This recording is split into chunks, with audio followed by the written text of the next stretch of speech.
The war in Ukraine is proving that control of the sea no longer belongs solely to destroyers, submarines, or aircraft carriers. Instead, it's increasingly shaped by small, fast, unmanned platforms. Some of them no bigger than a small boat, yet capable of incredible destruction.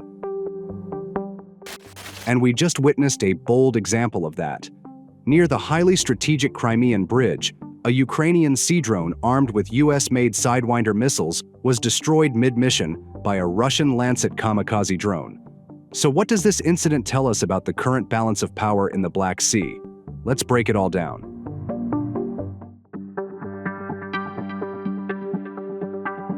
On June 3, 2025, a significant engagement took place near the Crimean Bridge. Russian forces successfully targeted and destroyed a Ukrainian Magura V7 sea drone using a Lancet drone, a move that not only eliminated a valuable Ukrainian asset, but also sent a clear message about Russia's growing confidence in its drone warfare capabilities. The Magura V7 wasn't just another waterborne drone on a scouting mission. It was reportedly equipped with two AIM-9M Sidewinder missiles, sophisticated American air-to-air weapons that are typically launched from fighter jets. In this case, Ukraine had adapted them for sea-based platforms as part of a broader effort to develop defensive and offensive drone capabilities that could level the playing field against Russia's overwhelming firepower. The AIM-9M is a formidable missile. It homes in on heat signatures and is designed to track and destroy fast-moving aircraft. But in Ukraine's hands, it had been repurposed to defend naval drones against aerial threats, Russian helicopters, drones, or perhaps low-flying jets. The logic was simple: give unmanned boats the ability to fight back, to protect themselves while approaching high-value Russian targets like supply ships or bridges. But that innovation came at a cost, literally. Each AIM-9M missile is estimated to cost around $400,000. The Magura V7 platform itself costs more than $250,000. So when that single drone was destroyed, Ukraine didn't just lose a surveillance asset, it lost nearly $1 million in cutting-edge hardware, much of it supplied by the West.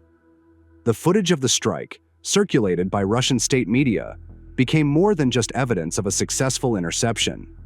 It became a propaganda tool, showcasing Russia's ability to neutralize NATO-supplied weapons and raise doubts about the survivability of Western tech on the battlefield. But what really makes this incident worth examining is how it was accomplished. And that takes us to the drone responsible for the takedown: the Lancet.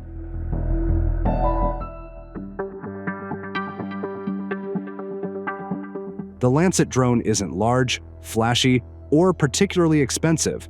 In fact, that's what makes it so dangerous. Developed by Russian firm Zala Aero, the Lancet is a loitering munition, often referred to as a kamikaze drone. Unlike traditional UAVs that return to base after their mission, the Lancet is built to destroy itself upon impact with the target. Once launched, it patrols an area, searching for enemies. What made the Lancet so effective in this case was a mix of smart design and the Magura's own limitations. The Lancet is equipped with both optical and infrared sensors, giving it solid targeting capabilities.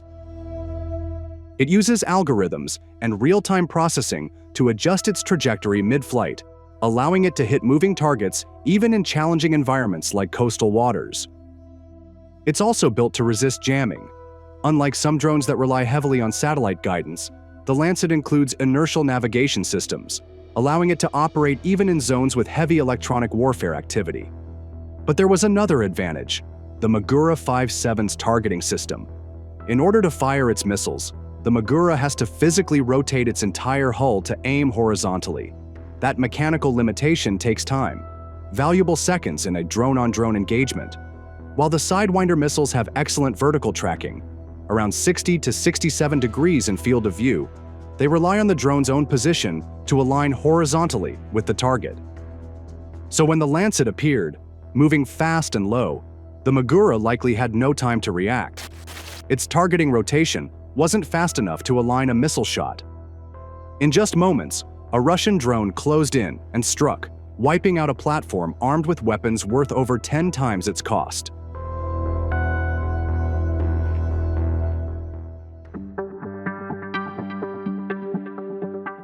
To understand the full weight of this incident, we have to zoom out and consider where it happened.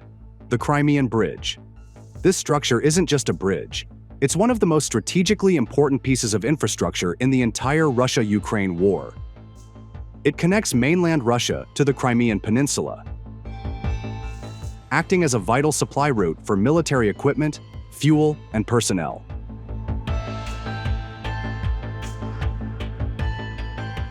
For Ukraine, disrupting or destroying that bridge has long been a top priority. In late 2023, and again in early 2025, Ukrainian forces used Magura naval drones, including the V7 model, to attack the bridge. These strikes caused significant damage and forced Russia to divert resources into protecting the crossing. Ukraine had clearly shown that unmanned sea drones could inflict major strategic losses. Russia took the threat seriously. In response, it increased defenses around the bridge, deploying radar, patrol boats, and now drones like the Lancet to intercept incoming threats before they can get close. So, when Ukraine sent another Magura V7 toward the bridge, Russia was ready.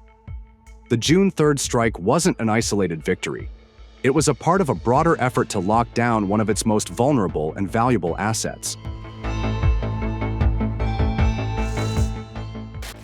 The Magura V7's destruction near the bridge symbolized more than just a failed mission. It showed that even the most advanced naval drones, equipped with heat-seeking missiles, stabilized gun turrets, thermal optics, satellite communications, and jamming countermeasures, are vulnerable. In this case, a cheap disposable kamikaze drone proved more effective than a state-of-the-art sea drone loaded with Western weaponry. That's a trend both sides, and the world, are watching closely. Drones are fighting drones, and every engagement adds a new layer to the evolving playbook of modern warfare. Thanks for watching. Until the next time.